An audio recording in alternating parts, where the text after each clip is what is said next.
Agora é hora do culto da IEC Paulistana. Por isso, junte toda a sua família no sofá e participe, vivencie esse culto que foi feito muito especial. E é claro, louve e agradeça a Deus como nunca.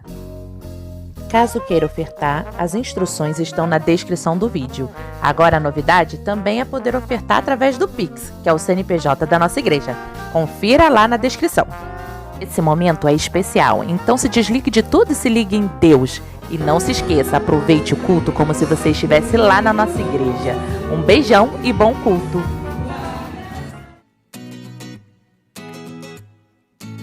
Oi, igreja linda! Agosto tá acabando e já comemoramos com a Paty, com a Débora e com esses casais maravilhosos. E quarta-feira chega setembro e com ele, no primeiro dia do mês, temos um aniversariante muito especial para nossa igreja, o Maurício. Mal, que Deus abençoe a sua vida, esse novo ano que se inicia e que seja repleto de muitas conquistas e alegrias porque você merece. E fique ligado nas datas, igreja, porque esse mês de setembro tá bombando. Temos o Lucas no dia 7, o pastor Serginho no dia 9, nós temos também a Thaís no dia 10, o Roberto no dia 11, nós temos o Wilson no dia 19, a Penha no dia 22 e para fechar o mês a Elisete no dia 23. Parabéns, aniversariantes! Deus abençoe vocês. Essa igreja ama demais cada um.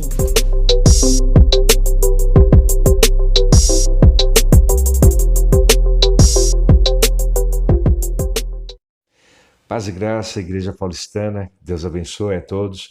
Finalmente, dia 5 de setembro, nós voltaremos aos nossos cultos presenciais. Os cultos serão de forma híbrida, serão também transmitidos pelo YouTube. Estamos seguindo a orientação do governo do estado de São Paulo, que extinguiu, dia 17 de agosto, a quarentena no estado de São Paulo. Contudo, manteremos os protocolos exigidos de não aglomeração, distanciamento, álcool gel, medição de temperatura, o que será feito já na porta da igreja. Então, a Juliana já preparou alguns anúncios que serão colocados na igreja, na questão do uso do banheiro, manter o distanciamento, principalmente das mulheres, de 1,5 m em mínimo. Nós ainda não teremos o cafezinho tradicional que a gente gosta tanto, mas iremos tomar sim logo logo. Estamos esperando as orientações também quanto à segunda e terceira dose, que provavelmente deverá acontecer ainda esse ano. Então, eu quero convidar os irmãos da Igreja Paulistana que no dia 5 de setembro, às 17 horas, os cultos serão das 17 às 18h15, 1h15 de culto, que a gente possa estar junto, cada família ficando num banco específico, mantendo o distanciamento entre uma família e outra, tá bom? Então o convite está aberto, está feito e vamos recomeçar as nossas atividades. E é ser paulistana, chamados para recomeçar. Olá, queridos, graça e paz. Espero que estejam todos bem. E eu, depois de um médio para longo período afastado desse nosso cantinho da reflexão, estou aqui para, com muita alegria e com muita gratidão ao Senhor, compartilhar com vocês, minha família querida, um pouco daquilo que Deus tem colocado no meu coração e do que o Senhor tem falado comigo tem servido de consolo a mim, de fortalecimento, de exortação e de combustível espiritual para seguir em frente. Eu estou muito feliz e muito grato a Deus por poder compartilhar com vocês desse momento e refletir um pouco sobre a palavra de Deus. É o Senhor que fala através da sua palavra, é o Espírito Santo que trata conosco através da sua santa palavra. E eu quero convidá-los a orar comigo neste momento, pedindo ao Senhor que tome conta, tenha domínio, total controle sobre este momento, para que a voz do Senhor seja ouvida neste lugar. Amém? Pai, é com o coração grato que nós oramos a Ti. Louvamos e bendizemos o Teu nome pelo que o Senhor é e pelo aquilo que o Senhor faz. Nós queremos rogar a Ti que o Senhor fale conosco. Venha falar aos nossos ouvidos, aos nossos corações, trazer o Teu consolo, a Tua exortação através da Tua santa palavra. E que ao final desse período, desse breve período de reflexão, possamos ter a certeza que mais uma vez o Senhor cuidou de nós. Com carinho, com amor, com a Tua misericórdia, o Senhor cuidou de nós. É isso que eu te oro, agradecido em nome de Jesus. Amém. Queridos, eu quero propor a vocês uma reflexão no Salmo 126, no dia de hoje. E eu vou convidá-los para ler apenas o último versículo, o versículo 6. Depois nós vamos fazer uma caminhada, vamos dizer assim, pelos demais versículos, fazendo uma reflexão sobre todo o texto do Salmo. Mas agora eu quero falar e ler apenas sobre o versículo 6. E eu escolhi esse versículo para começar a nossa reflexão justamente porque foi o versículo com o qual o pastor Serginho me motivou a estar aqui de volta com vocês. Então, a partir da nossa conversa e dessa motivação na palavra do Senhor, é que Deus me motivou também a refletir sobre o texto todo do Salmo e receber do Senhor algo que eu quero compartilhar com vocês hoje. Tá bom? Vamos ler o versículo 6 do Salmo 126. Quem sai andando e chorando enquanto semeia, voltará com júbilo trazendo os seus feixes. Quem sai andando e chorando enquanto semeia, voltará com júbilo trazendo o resultado da sua semeadura, trazendo a sua colheita. Que Deus nos abençoe através da sua palavra. Bom, queridos, eu quero começar dizendo que normalmente vocês que me conhecem da minha prática de reflexão, vocês sabem que eu costumo fazer uma contextualização daquilo sobre o qual nós vamos conversar. E também eu tenho o hábito de fazer aqui um roteiro, né, um sumário, um guia, um esboço, mas eu não quero fazer nada disso hoje. Eu quero simplesmente falar daquilo que o Senhor falou comigo por meio da sua palavra neste Salmo de número 126. Não é a primeira vez que eu faço uma reflexão nesse Salmo. Para mim é um Salmo muito conhecido. Há músicas que falam desse Salmo, músicas que eu gosto muito. Mas é maravilhoso saber que o Senhor cuida de nós e que continua falando conosco, mesmo nos textos que, teoricamente, nós já conhecemos tão bem. Eu digo teoricamente porque, na verdade, quando o Senhor vivifica a sua palavra, é como se fosse algo novo. Renova em nós algo que a gente nem conhecia. E é assim que eu quero fazer essa abordagem neste texto hoje. Algumas reflexões iniciais sobre esse texto eu acho que são importantes para a gente entender bem e poder passear por ele. A primeira é entender que ele está dividido em 3 partes. A primeira parte do versículo 1 ao versículo 3 é um cântico de júbilo, de alegria, de louvor. É um testemunho. Eu fico pensando sempre, quando leio os Salmos, na melodia que está por trás dos Salmos. A gente não conhece essas melodias, mas conhecendo hoje como nós conhecemos as músicas judaicas, a gente pode imaginar a beleza e a emoção de se ouvir estas palavras numa melodia tão cheia ao mesmo tempo de uma melancolia e alegria. É difícil explicar como a música judaica age, a mim particularmente, mas eu sempre faço esse exercício mental de tentar imaginar uma música por trás dos salmos. Mas voltando ao texto, 3 fases, 3 partes nesse texto, para mim são muito claras. A primeira é um cântico de louvor, a segunda uma súplica, uma oração de súplica, e a terceira uma promessa, a reafirmação de uma promessa, a ratificação de uma promessa. Essa primeira parte que eu falei como louvor, a gente vai perceber que ela está no tempo passado. O verbo utilizado aqui é no tempo passado. A parte de súplica, nós vamos perceber que ela está no tempo presente, o verbo está no tempo presente.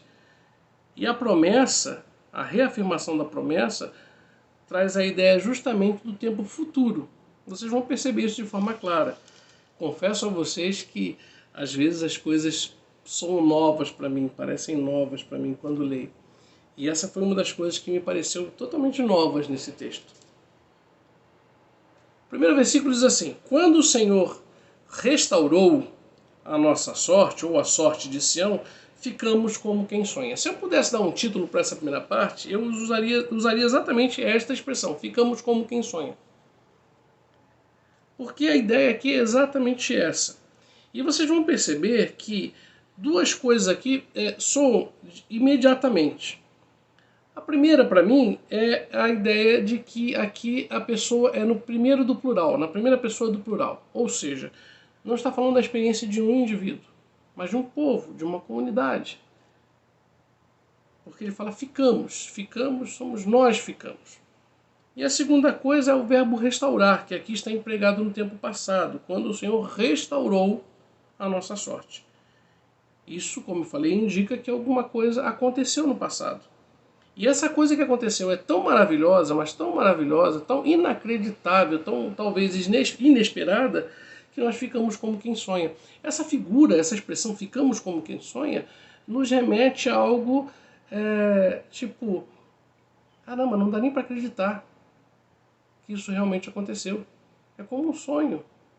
Não parece realidade, não parece que está acontecendo de fato. É um sonho. Essa é a ideia aqui.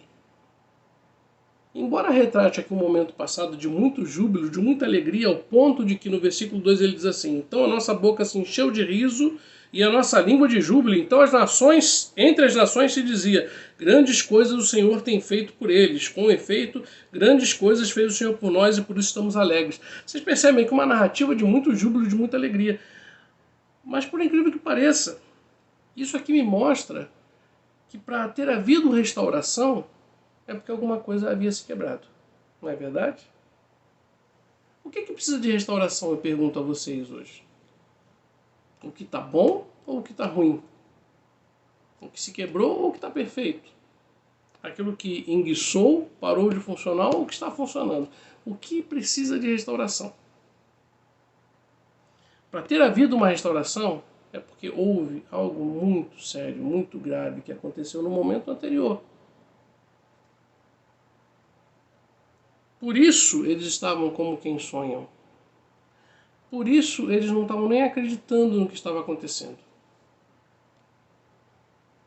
Esse momento de júbilo no passado indica que anteriormente, mais passado um pouco, alguma coisa muito triste, muito angustiante, de muita dor havia acontecido. Alguma coisa havia se quebrado. E eu acho que a primeira lição que esse salmo me traz, já no seu início, apesar de estarmos aqui falando do trecho de alegria, de cântico, é de que a nossa vida é composta de momentos bons, mas também de momentos ruins.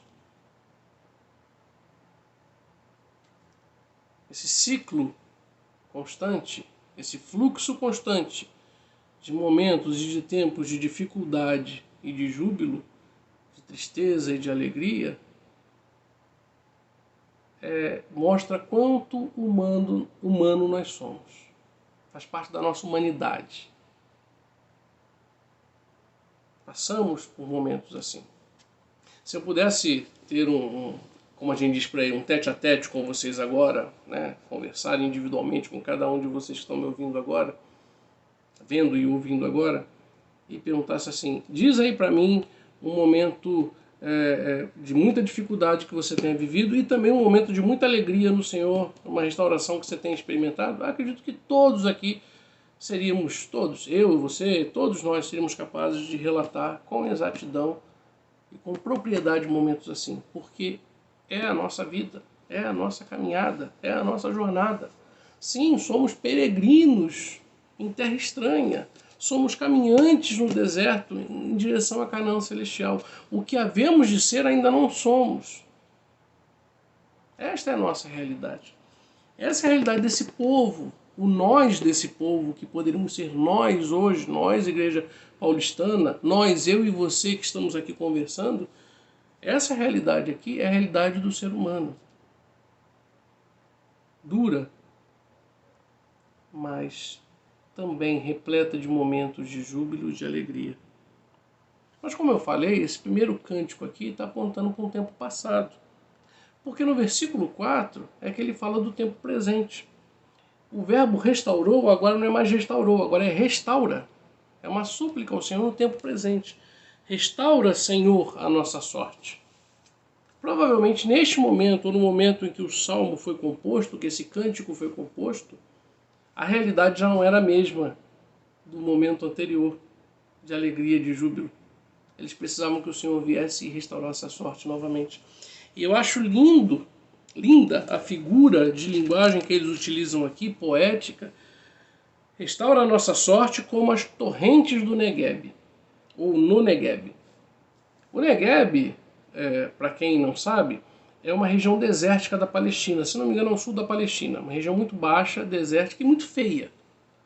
Se a gente pudesse colocar fotos do Negueb aqui, ela é uma foto, é uma imagem tipicamente de um deserto, de uma região muito árida, de uma terra muito pobre, muito pedregulho, muita areia, muito nada. Não há vida naquele lugar. Essa é a impressão que se tem quando se olha para o Negueb. Mas porque ele está numa região muito baixa, as chuvas que ocorrem, a chuva serôdia que ocorre anualmente nas regiões altas da Palestina e que causam um certo acúmulo de água, criam uma torrente, uma corrente de água que desce até o Negueb e que causa um certo acúmulo de água naquela região. Num primeiro momento vem como uma corrente muito forte, uma torrente muito forte, que vem meio que varrendo aquelas pedras, movendo tudo, tirando tudo do lugar. Mas a água acumulada ali, quando ela evapora, quando ela vai embora, gera naquele lugar um espetáculo maravilhoso. Quem viu o Negueb no tempo da seca não consegue imaginar o que é o Negueb depois da chuva. Dizem, eu não conheço o Negueb, mas dizem que o verde do Negueb é um verde que só existe lá. Que as flores do Negueb só existem lá, de tão bonitas que são. Percebem? Que é quase inacreditável que um lugar árido, desértico, feio, possa se tornar um lugar maravilhoso de vida. Pois é assim que o salmista se refere à situação dele. Senhor, vem restaurar de novo a minha sorte. Vem restaurar de novo a nossa sorte, como as torrentes do Negueb, porque nós temos certeza que o Senhor virá. Assim como nós temos certeza que a chuva virá nas partes altas, e no tempo certo a água virá como uma torrente, tirando tudo do lugar e ao mesmo tempo renovando a terra, o Senhor vai fazer isso conosco. O Senhor vai restaurar a nossa sorte. E aí o ciclo novamente vai se fazer presente na nossa vida. O choro durou uma noite, mas a alegria vem pela manhã. O Senhor restaurou a nossa sorte e nós vamos cantar de júbilo. Essa ideia é reforçada exatamente nos dois versículos que falam da promessa, ou daquilo que está no tempo futuro. A ideia do voltará com júbilo. Aquele que hoje semeia com lágrima voltará com júbilo, voltará com alegria, trazendo o resultado da sua semeadura.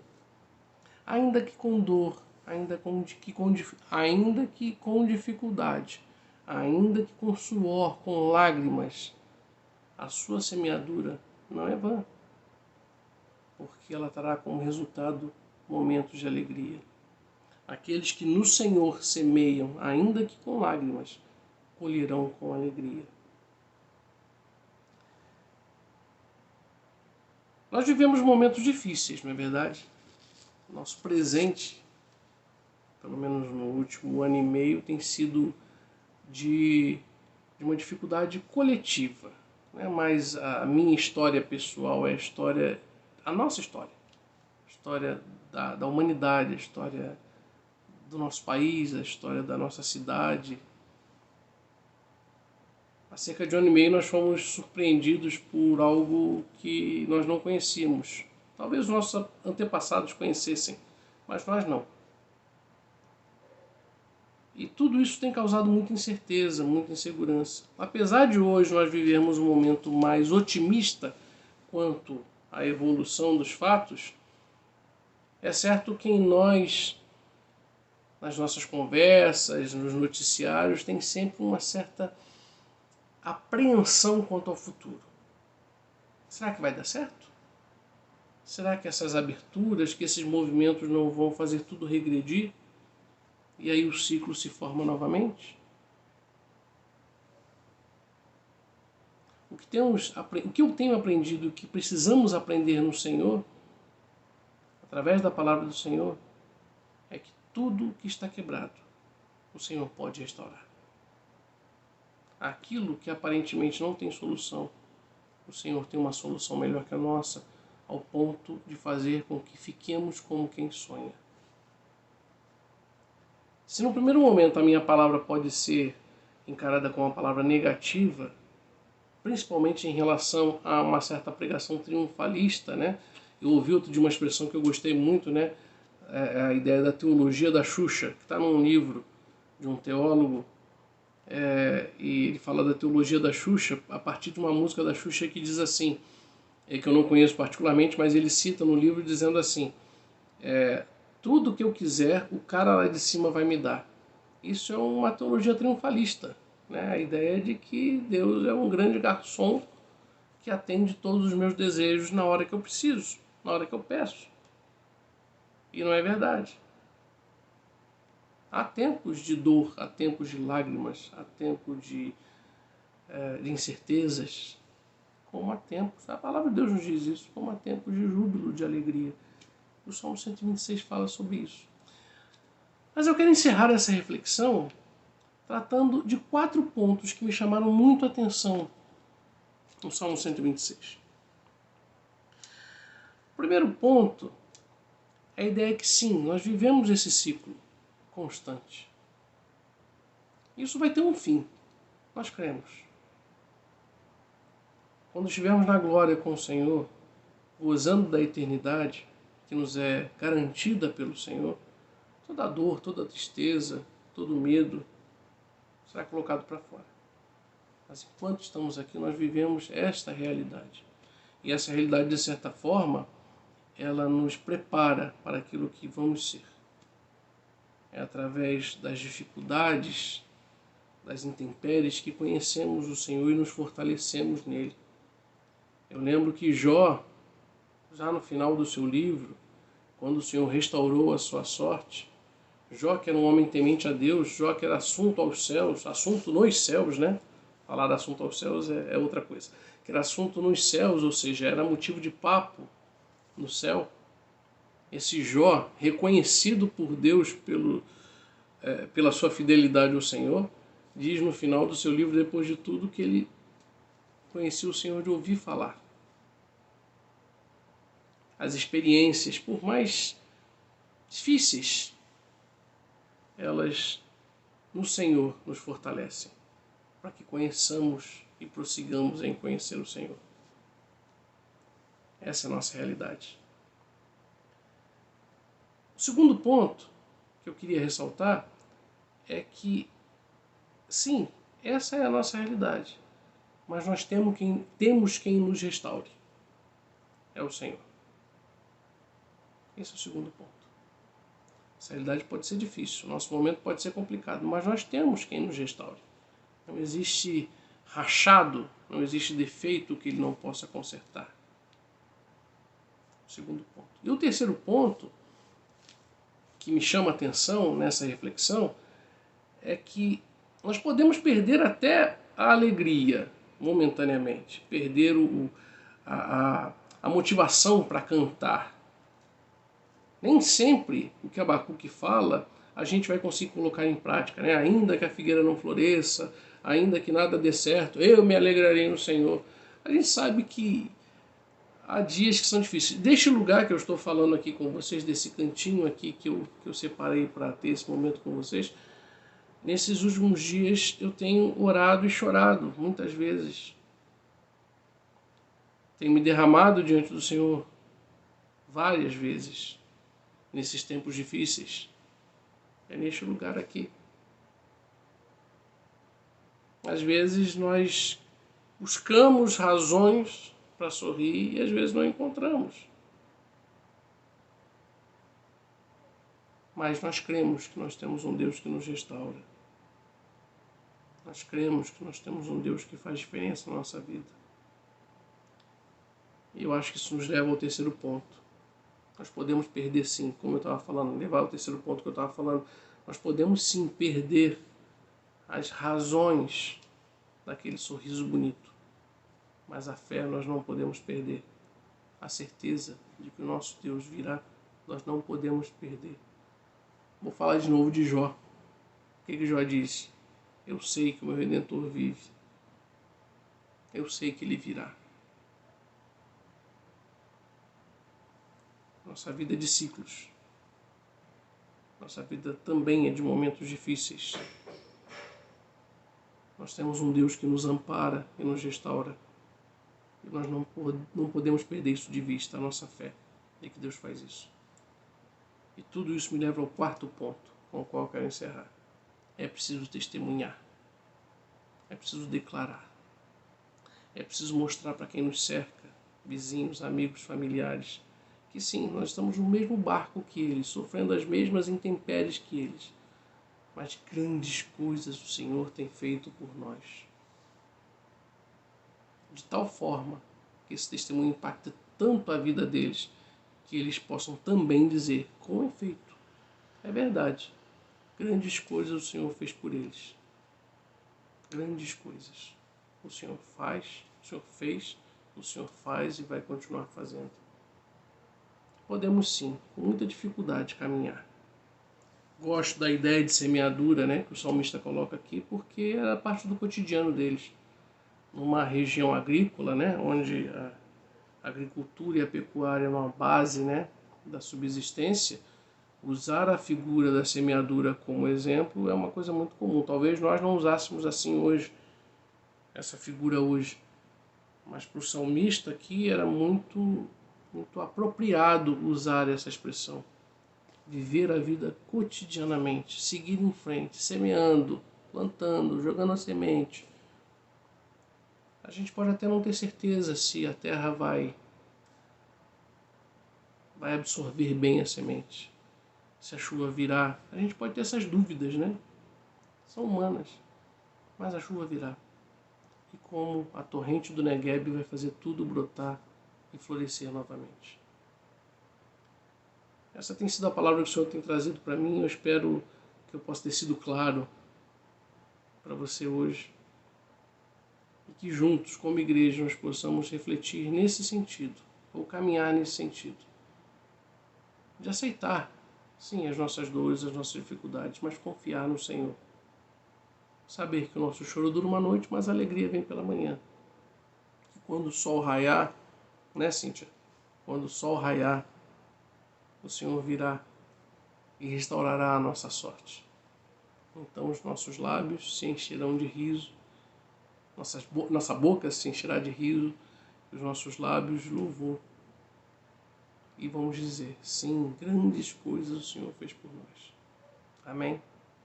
Que Deus nos abençoe, que Deus nos dê uma semana maravilhosa, que mesmo havendo dificuldades, que o Senhor venha nos restaurar e nos fortalecer, e que o Senhor possa, em breve, muito em breve, segundo o nosso planejamento, já domingo que vem estaremos novamente retornando às nossas atividades presenciais na igreja, que isso possa acontecer. Dizemos que se o Senhor quiser, nós faremos isso. E eu orarei, buscarei ao Senhor e pedirei, clamarei a Ele para que isso realmente aconteça, para que nós possamos juntos novamente louvarmos e bendizermos ao nome do nosso Deus e meditarmos juntos e orarmos juntos, que é algo que nos faz tão bem, nos fortalece tanto. Muito obrigado, queridos, pela atenção de vocês e que Deus nos abençoe. Vamos orar? Pai, nós te agradecemos, porque eu sei que o Senhor falou ao coração dos meus irmãos como o Senhor tem falado ao meu coração. Restaura a nossa sorte, Senhor. Restaura a nossa sorte. Se for preciso, nos quebra e faz de novo. Mas que possamos não perder a nossa fé. E além disso, testemunhar, proclamar que só o Senhor é Deus. E dizer, o meu Redentor vive e virá. É assim que te oramos, agradecidos, no nome santo de Jesus, nosso Salvador. Amém. Queridos, amo vocês e que Deus nos abençoe grandemente. Amém.